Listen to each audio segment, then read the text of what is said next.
Alright folks, Beaudog here, and we're going to do quick wax on my shimmy shemin and get this thing ready for a session tomorrow. Here we go. First I like to start with my drip. And I don't know if we're getting this whole thing. But if we aren't, you'll catch me in here. But I get right in here, just to get a nice little drip in the tip. Then I do an S-turn all the way up. Just nice and quick. I don't want to get too much wax on there. I just want to get enough. And then I'm done. I don't want to put any more wax on than that. Now we're just going to start spreading it out. At first you just kind of like make sure you get it on everywhere even. And then once you start getting it on, I like to work it from the middle to the outside. And actually push the wax off the board if I can. But at first you just want to start spreading it all out and make sure you have enough on the board before you push it off. Just do this for a while, wax it. This is part of the quickest part, but it still takes a couple minutes to get it done right, melt it in.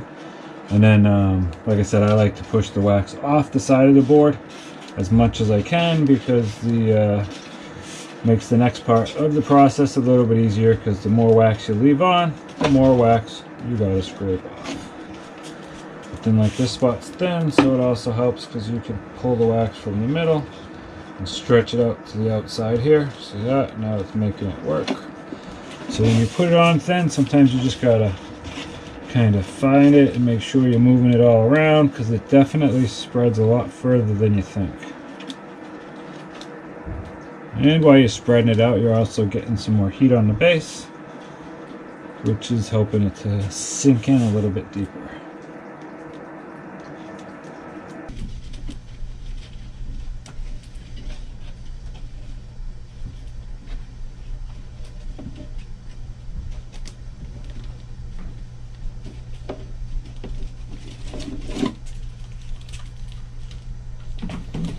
Alright, now let it sit. Alright, so now when it comes to waxing, we've got the board waxed. It's been sitting, I think, for like 45-50 minutes now, so it's good. So there's some different tools that you get as a waxing person here. You're going to want to have your sharpener. I'm going to keep mine. I have trouble seeing these things. That side there. Then you've got your choice of scrapers. You can get metal scrapers, long plastic ones. This triangle one from One Ball actually is one of my favorite ones. The metal ones are good, but sometimes they're too good. And then this one is good as long as it's got a sharp edge. You can sharpen all the edges if you get a little... This is an Igoski sharpener. So this actually sharpens your... This sharpens your scrapers, so you can get a nice fresh scrape every time, because these do wear out. So you got options. You can just keep buying scrapers. They are relatively cheap, but I find that kind of wasteful. This sharpener wasn't too expensive. You just get that online. So that's one of the other parts. Then you'll need your brush kit. Typically you get some brushes. This is the horsehair brush and the nylon brush. These I use after I get done waxing to put some structure in the base before I buff it. And then this is your metal wire brush. It's like copper or something like that. It's like a soft metal. I use this if I'm gonna, if the board needs to be conditioned or opened up before you want to wax it. If you have an old board that was, say, you hadn't been waxed and it's been ridden on for like a year and it's just nasty, so the pores aren't good, you would want to rub it down with this one for a while before you actually even try to apply your first coat of wax. You would want to scrape it with the metal one. That's all I use that for. So I don't need that today. And I won't be using these today either, because I actually cheat. And I got this thing here from One Ball, which I'll use that for my brush after.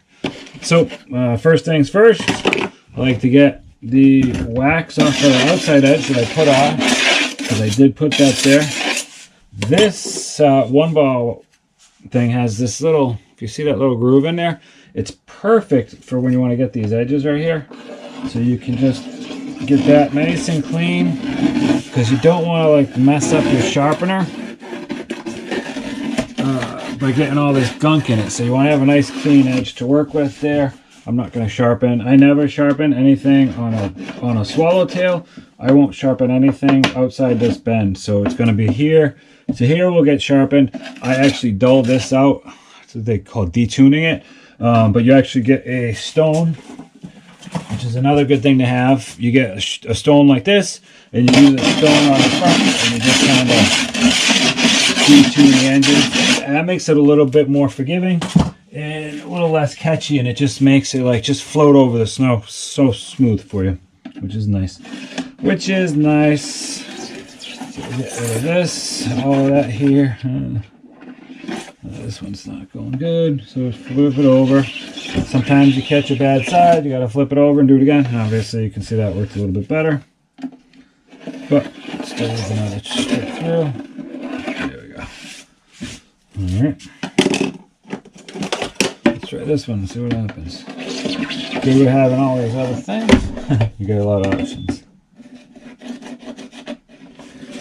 Right. So there you go there. And then all I like to do, I don't have any big dings or nicks. I'm just going to freshen the edge. So I don't do anything with the bottom. So just freshen the edge. I make sure I stay outside of the lip. Like when it bends and comes around, starts coming back in. I want to start in there and just go with the board. Back and forth. Not too many times, just a couple times back and forth. And that's pretty much all you need to just, you know, freshen up the edge. Like I said, there's no damage on my edges. So I'm not needing any repairs or anything extended. That is just all you need, is just a quick little shot from the side to just knock off any birds. And just, you can really feel it ripping the side off. And at the end of the day, the more you do this, the shorter your board life's going to be. And if you don't really hit too many things, it doesn't get that dull. So you don't want to sharpen it too much. Or I don't like to sharpen it too much. So you can sharpen however much you like. Then I usually start with this big thick plastic one that I just sharpened to see how that goes. For some reason it goes okay. Oh, that's a good side. It's weird, you got to keep trying all the different sides because every side kind of performs a little bit different. And on it, after I sharpened it, technically, right, I had 4 sides. So with that, now I can go to this side. Now I got a whole nother side. This side is not as grippy, so it didn't take the sharpen as good as this side. So I'm going to go back to this side, and it scrapes it off nice. And you just want to keep scraping until you see pretty much, no, you can't scrape too much, essentially. You just keep scraping and scraping and scraping because you don't want to leave any on. If you leave some on a regular solid board, it's not as big a deal as if you're on a split board, because it will just wear itself off while you're riding. If you have a split board, though, you really want to scrape it down good because excess wax will really mess up your bindings. Not your bindings, but your skins. It'll get a lot of crap on your skins.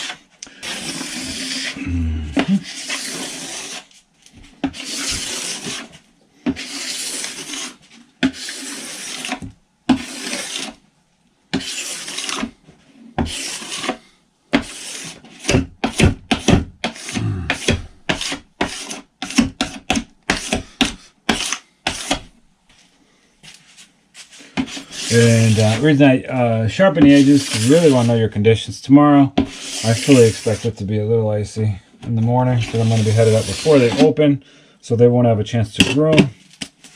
So it'll be a mess. All right, and then when I get done scraping, the next part, let's go. Put it all in, baby.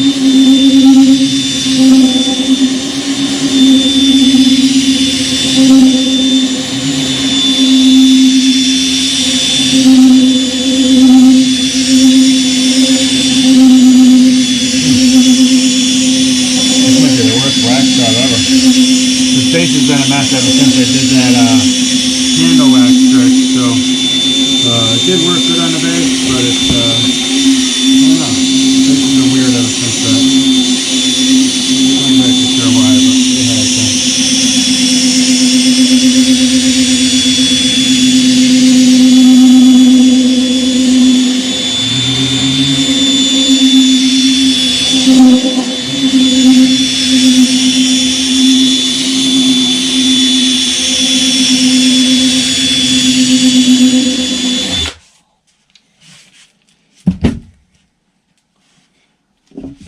just put a little buff on it, and I'm good to go. You can get a lot more detailed. I probably will actually next time I do this one, because I still got a lot of crap in there. So I might actually do a nice deep base scrape and really just clean it off. I might actually heat it and then scrape it off while it's hot and try to get all this crap off and see if I can get this board looking good. That'll be my challenge next time I wax it. So obviously this will be very serviceable and this will do fine tomorrow. Nice coat of wax. It will handle the mountain and it will be beautiful. But I'm not happy with the way it looks. So I think I'm going to experiment a little bit with that. Make that look good. But we are ready to go for a trip for tomorrow. Peace out, folks. Oh, hold on. The last little bit is just to get all the dust off, because you never know.